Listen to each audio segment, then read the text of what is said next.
Shalom, Kol Haloyim, Yahweh Ba'ashem, Yahweh Shai, Ba'ashem Racha Kodash, and Shanya Kabad, Akadwala Requabs, Aquanium Nawa, Wa Shalayakim Nawa. That's double honors to our apostles and elders of Great Millstone. Shalom, Wabarakim, Labakarium, Shaliyasharala. That's peace and blessings to the elect of Israel. I just wanted to make a quick video concerning a topic that I mentioned when I was speaking last Saturday, I believe it was. And as you can see, it's do the opposite of the 2/3. And I'm going to open up with Ecclesiastes 8 verse 11, because the reason why our people are doing so many wicked acts and just being unruly people in general is because repercussions don't happen immediately. Like, judgment doesn't take place ASAP. As an example, one of the biggest trends amongst our people is adultery.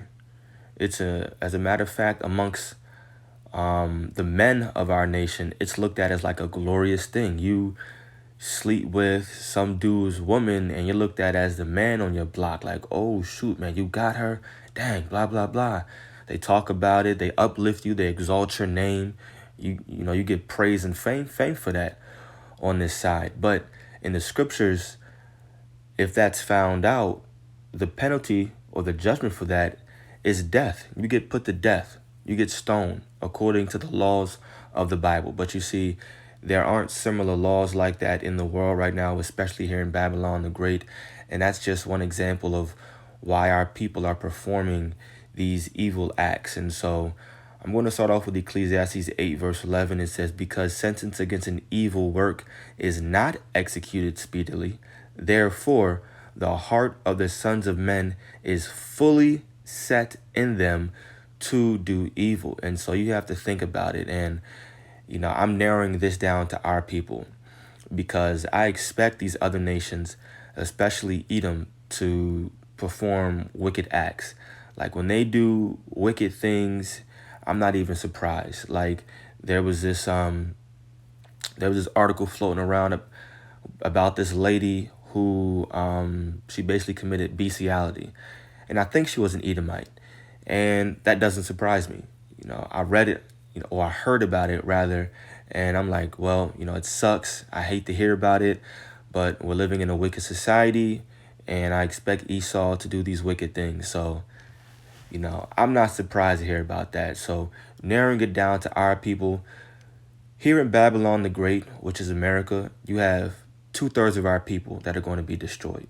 That means majority of our people that you interact with on a daily basis, or at the very least that you see when you're at the grocery store, when you're at the movie theaters, restaurants, when you're just running any kind of errands, even just at your job, majority of these people are not going to make it.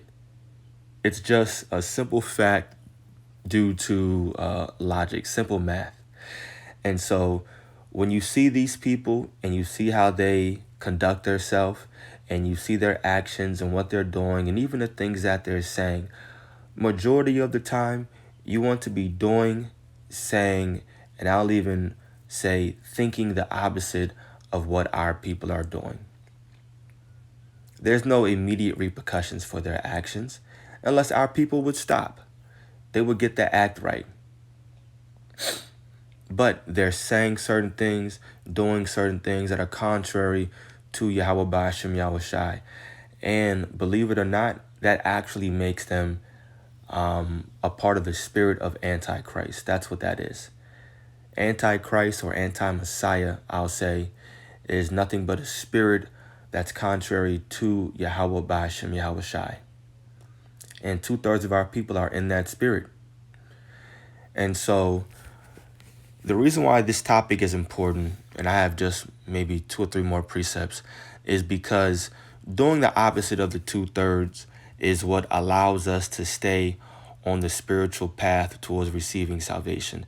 And that's the main thing. We want to make sure that we're constantly growing in the spirit and that we're staying on a path that's going to lead to us being saved by way of chariots. In order to do that, you simply do the opposite of the 2/3. Whatever you see them doing, do the opposite. If they're going left, you go right. If they're going up, you go down. If they're staying still, then you jump. If they're jumping, you stay still. That's as simply as it is. This is Exodus 23, verse 2. Thou shalt not follow a multitude to do evil. And that lines up with Ecclesiastes 8, verse 11. It says the hearts of the sons of men are fully set in them to do evil. Why? Because there's no judgment for their wickedness. Now, Exodus 23, verse 2 says, thou shalt not follow a multitude to do evil. And I'm going to pause right there because that's the point. The first phrase in this verse. Do not follow a multitude to do evil. Even back in the world, you don't think anything is wrong with it. And a lot of our people still to this day don't even know. Or they just turn a blind eye. But when it comes to holidays, when it comes to Christmas, Thanksgiving, and especially ones like Valentine's Day, they don't understand that it's wicked. They don't see the wickedness in it. Oh, it's just a day I'm taking my girl out. We're just going out to eat. We're just going to a movie theater. Oh, Christmas and Thanksgiving, it's just a holiday for us to get together. And then they start to make excuses. We're just getting together. It's family time. It's a day that all of us are just off. So why not gather together? But they don't realize that they're coming together in a spirit that's contrary to the God of the Bible. So now your gathering is not just that so-called normal gathering. It's actually in worship of a deity, in worship of another God. And they don't realize it. But if you simply said, you know what, it doesn't feel right, and let's say you didn't know fully, like you just came into the truth and you didn't know fully, why not to celebrate, let's just say, Thanksgiving, right? Well, you know what? A lot of my family is there. They don't really, adhere to the Bible. And I know some of them are just doing some off things. Let me just stay away from them right now. My spirit not vibing with that. Boom. All of a sudden, you're keeping yourself on the right path. Now, I use that as an example. If you're spiritually mature enough to go to a Thanksgiving dinner because you just want to get the food, cool, because I do it. I mean, ever since COVID, it's been a little bit different. They don't want you around. You ain't get the little shoddy yaddy. But, before that, oh yeah, I was there for the food. I prayed to Yahweh Bashim Yahushua to cleanse that food. And that was it. I dipped. You know what I'm saying? So I just wanted to put that out there too, just to state the balance. But the example is, listen, just because you're thinking about, what your family or your friends may be up to, knowing that majority of them more than likely fall in that 2/3 category, and you're just saying, let me do the opposite, well, you're keeping yourself on the right path towards receiving salvation. That's why we talk about topics like this. Because you want to make sure that you're constantly abounding in this truth, that your faith is always growing, and that you just don't want anything in your way that's going to be a hurdle, to be a stumbling block in your path. So follow not that multitude to do evil. Now, this is the last precept. Like I said, it's not going to be a long video. Just really advice, to be honest. This is 2 Esdras 8, verse 50. It says, for many great miseries, shall be done to them that in the latter time shall dwell in the world, because they have walked in great pride. Many great miseries, it says. But understand thou for thyself, and seek out the glory for such as be like thee. For unto you is paradise open. The tree of life is planted, the time to come is prepared, plenteousness is made ready, a city is builded, and rest is allowed. Yea, perfect goodness and wisdom.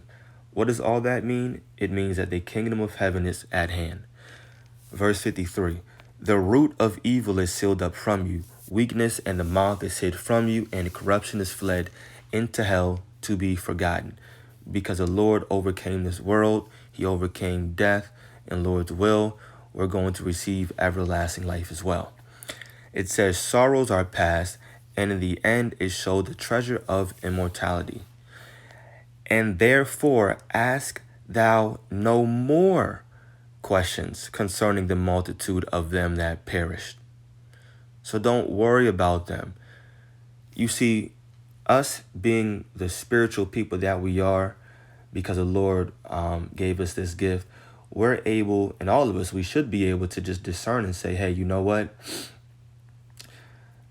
This individual is someone that clearly isn't following the way of Yahweh Ba'ashem Yahushai.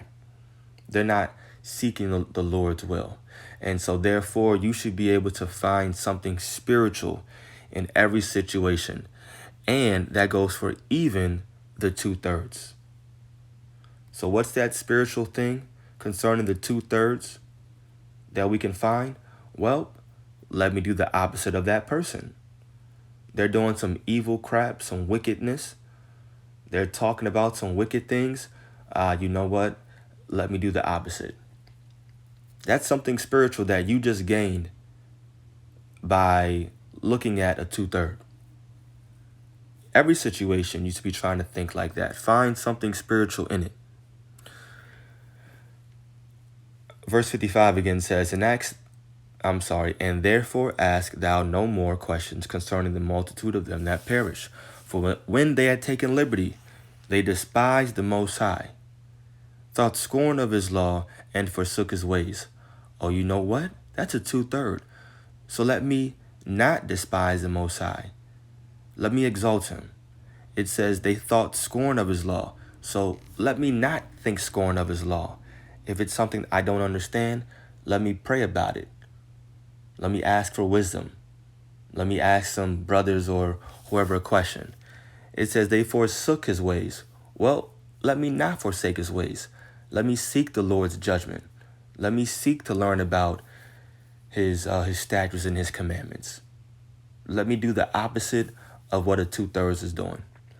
Moreover, they have trodden down as righteous and said in their heart that there is no God, yea, and that knowing they must die. If you do the opposite of the 2/3, if all of us do the opposite of the 2/3, if they're going to receive death, then we're going to receive what? Life. Life everlasting. And of course, salvation. Being delivered from this upcoming nuclear war. So that's the point. That's the video. Just wanted to make that really quickly and speak about those few things that were on my mind. Just some spiritual advice in order to help keep you on that path, like I mentioned, towards receiving salvation. So I pray that it was edifying to the elect. Call Haloyim, Yahweh Ba'ashem Yahushai, Ba'ashem Rachakudash. Double honors to the apostles and elders of Great Millstone. Peace and blessings to the elect. Shalom.